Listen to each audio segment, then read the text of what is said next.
এই সংখ্যাকেইটা যোগ কৰিলে যিটো পাবা সেইটো বিয়োগ কৰি দিয়া অংককেইটা যোগ কৰিলে যিটো পাবা সেইটো সংখ্যাটোৰ পৰা বিয়োগ কৰি দিয়া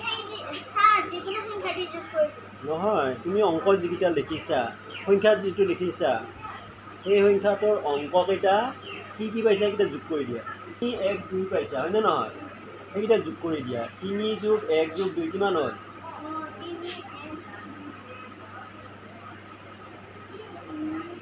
3 যোগ 1 যোগ 2 কিমান হ'ল 6 গতিকে 3 12 পৰা 6 টো বিয়োগ কৰি দিয়া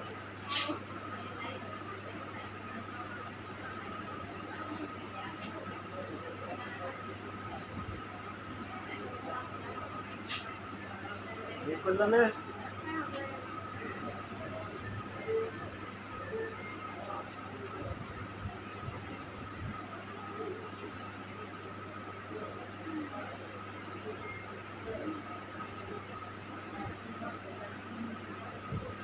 बोलना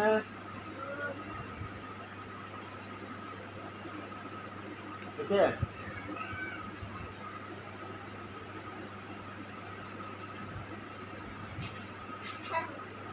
এতিয়া তাৰে যিটো বিফল পালা তাৰে এটা সংখ্যা কাটি দিয়া তুমি ক্ৰছ কৰি দিয়া শূন্য আৰু 6 এই তুমি কাটা সংখ্যাটো কি দিছে হয়নে তুমি কাটা সংখ্যাটো কিমান পাইলা 3 হয়নে নহয় হৈছে নাই মই নোচোৱাকৈ ক'লো নাই বাৰু মই চাইছিলোঁ নেকি প্ৰথমতে কি কৰিছা তোমালোকে 312 পাতিছা হয়নে আৰু এই 312 3 যোগ 1 যোগ 2 যোগ কৰোঁতে কিমান পালা 6 পালা সেই 6টো 312 পৰা বিয়োগ কৰি দিলা বিয়োগ কৰোঁতে কিমান পালা 306 অৰ্থাৎ 306 পালা তাৰে যিকোনো এটা সংখ্যা কাটি দিলা কাটাৰ পিছত বাকী যি দুটা থাকিল সেই দুটা তোমালোকে কাৰোবাক সুধিবা কি থাকিল হা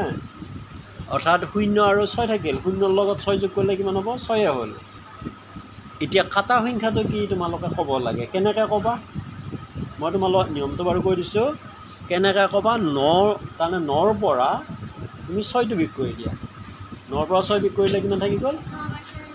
3 গতিকে 3 তুমি যদি 6টো কাটিলা হয় তেতিয়াহ'লে 3 যোগ 0 কিমান হ'লে 3 হ'লে 3 যোগ 0 3 তেতিয়া 9ৰ পৰা 3 বিয়োগ কৰিলে কিমান পালা হয় 6 পালা হয় এনেকৈ তাৰমানে কি কৰিব পাৰি উলিয়াব পাৰি এতিয়া বুজি পালানে তোমাৰ যিয়েই নহওক তুমি কি কৰি দিয়া 9ৰ পৰা বিয়োগ কৰি দিয়া আকৌ যদি তোমাৰ যোগফলটো ধৰা 11 ওলাল হয় তেতিয়া কি কৰিলা হয় 11 ওলাল নহয় তুমি এটা কাটাৰ পিছত যি দুটা ৰৈ গ'ল সেই ৰৈ যোৱা সংখ্যা দুটা যদি যোগ কৰোঁতে 11 ওলাল হয়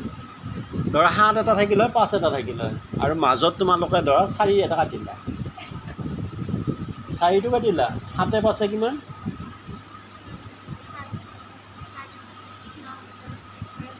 12 হ'লনে তাৰমানে তোমালোকে 9ৰ পৰা ঠিকে 9ৰ পৰা 12টো বিয়োগ কৰিব নোৱাৰা তেতিয়াহ'লে 18 হ'ব লাগে অৰ্থাৎ 9ৰ গুণিত 18ৰ পৰা কিমান বিয়োগ কৰিব লাগিব 12টো বিয়োগ কৰিব লাগিব